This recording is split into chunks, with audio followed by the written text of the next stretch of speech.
YCP విషయానికొస్తే sir, అక్కడ వారిని ఇక్కడికి, ఇక్కడ వారిని అక్కడికి చేంజెస్ చేస్తూ ఉన్నారు జగన్మోహన్ రెడ్డి. దీనికి కారణం ఏంటి? అంటే భయపడా? లేక నెగెటివ్ రిపోర్ట్ రాబట్టా?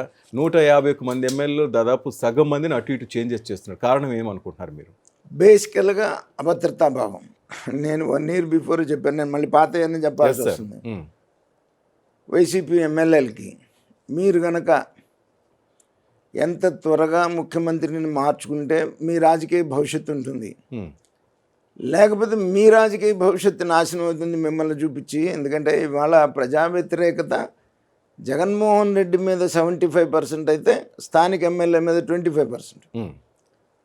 అందుకని మీరు ఆ 75% పక్కన పెట్టుకొని మంచి లీడర్షిప్ని ముఖ్యమంత్రిని చేసుకోమని చెప్పేసి నేను 1 ఇయర్ బ్యాక్ చెప్పినటువంటి పరిస్థితి. అందుకని ఇప్పుడు ఇక్కడ చెల్లని రూపాయి ఇంకో చోట ఎక్కడైనా చెల్లుద్దనే, ఇక్కడ పనికిరాడనే కదా పంపించావు. అంటే ఇక్కడ చెత్త క్లీన్ చేసి ఇంకో చోట ఆ చెత్తను పోస్తే ఆ చెత్తను తీసుకుని వెళ్ళి డంప్ యార్డ్లో వేయాల్సిందే తప్ప ఆ చెత్తను ఎవడు ఇంట్లో పెట్టుకోడు కదా. అందుకని అది సక్సెస్ అవుతుందని నేను అనుకోను. సత్తెనపల్లిలో నిన్న నేను చూశాను సార్, మళ్ళా మా పెద్ద ఆయనే రావాలి లక్ష్మీనారాయణ గారు, సత్తెనపల్లి అభివృద్ధి చెందాలంటే ఆయన్నే గెలిపించుకుంటామని పెద్ద పెద్ద ఫ్లెక్సీలు, బ్యానర్లు కట్టారు సార్. ఏమిటా నమ్మకం ప్రజలకు మీ మీద? పక్క నియోజకవర్గం పెదకూరుపాడులో 20 సంవత్సరాలు శాసనసభ్యుడిగా ఉన్నానండి. కన్నా అంటే ఒక డెవలప్మెంట్ బ్రాండ్. అందుకని ప్రజలకి విశ్వాసం ఏంటి అని అంటే, నేను శాసనసభ్యుడిగా ఉంటే ఆ ప్రాంతానికి అభివృద్ధికి నిరంతరం పనిచేస్తానన్నటువంటి ఒక నమ్మకం ప్రజలకు ఉంది. ఎందుకంటే చూశారు నా వర్క్ పక్కన సత్తెనపల్లి నియోజకవర్గానికి అన్ని రకాలుగా దాన్ని అభివృద్ధి చేశాను. ఎడ్యుకేషన్ పరంగా కానీ, కమ్యూనికేషన్ పరంగా కానీ, ఇరిగేషన్ పరంగా కానీ,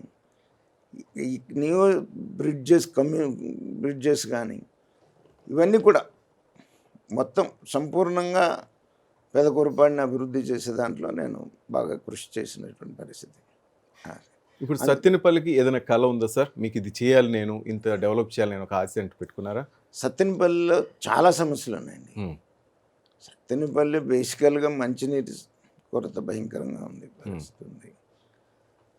నేను తిరుగుతున్నాను టౌన్లో, అసలు ఎక్కడికి వెళ్ళినా శానిటరీ కానీ, డ్రైనేజ్ సిస్టమ్ కానీ ఎక్కడ చాలా వరస్ట్గా ఉన్నటువంటి పరిస్థితి ఉంది. ప్రస్తుతం టౌన్లో దుర్భరంగా ఉన్నటువంటి పరిస్థితి ఉంది. అదంతా సెటరైట్ చేయాల్సిన అవసరం ఉంది. డ్రైనేజ్ సిస్టమ్ కానీ, రోడ్లు కానీ అన్ని రకాలుగా దాన్ని డెవలప్ చేయాల్సిన అవసరం ఉంది. ప్రధానంగా మంచినీటి కొరత ఉంది. అలాగే రైల్వే గేట్ విషయంలో కూడా మేజర్ ఇష్యూ ఒకటి ఉంది. మంచినీరు, రైల్వే గేట్ ఉన్న విషయంలో. అంబటి రాంబాబు గారు జలవనరుల శాఖ మంత్రిగా ఉన్నారు, కానీ ఆయన సొంత ఊరికి నీళ్లు లేకుండా చేస్తున్నారు. ప్రజలు కూడా అదే కామెంట్ చేస్తున్నారు. అంటే ఎక్కడ లోపం అంటారు సార్ సత్తెనపల్లి నియోజకవర్గానికి సంబంధించి అని చెప్పుకోవటం? ఆయన సొంత ఊరు ఏది? ఆయన సొంత ఊరు ఎక్కడ? కృష్ణా జిల్లా. అవును, కానీ ఇక్కడికి వచ్చారు, ప్రజలు ఇక్కడికి ఇచ్చారు. రేపల్లో ఒకసారి పోటీ చేశాడు, గెలిచిన తర్వాత అక్కడికి వెళ్తే ప్రజలు చీపులు తీసుకుని కొట్టే. కానీ ప్రజలు ఎన్నుకున్నదే తన సొంత ఊరు అవుతుంది కదా సార్. ప్రజలు నమ్మకంతో నీకు ఓటేసినప్పుడు అక్కడ ప్రజలకు న్యాయం చేయాలి కదా ఆయన. మంచినీళ్ళు ఇవ్వలేనప్పుడు ఇంకెందుకు అంటారు వాళ్ళు? 100% మంచినీళ్ళ సంగతి తర్వాత పొలాలు రైతులు పొలాలు ఎండిపోతున్నాయి, ఒక్క తడి నీరు ఇమ్మని చెప్పేసి రోడ్లు ఎక్కారు, బజార్ ఎక్కారు పరిస్థితి. నేను కూడా ధర్నాలు చేశాం. కానీ ఒక్క తడి నీరు ఇవ్వలేని జలవనరుల శాఖ మంత్రిని ఇతన్నే చూశాను నేను పరిస్థితి. అసలు ఐడియా ఉందంటారు ఆయనకు అసలు దాని మీద సబ్జెక్ట్?